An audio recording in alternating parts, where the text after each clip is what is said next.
আমাদের বাড়ির পুকুরের 2 কিলো কাতল মাছ আজকে রান্না হবে।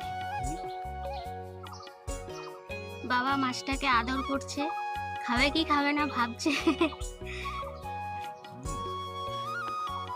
এখনো মাছটা বেঁচে আছে। বাবা সুন্দর করে মাছের আঁশ ছাড়াচ্ছে।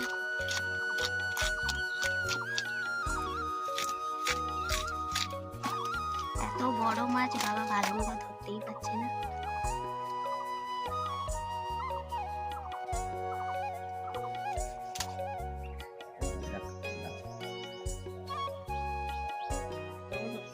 মাছ দেওয়া কমপ্লিট হয়ে গেছে আমাদের। রান্নার পর্ব নিয়ে আসছি পরে।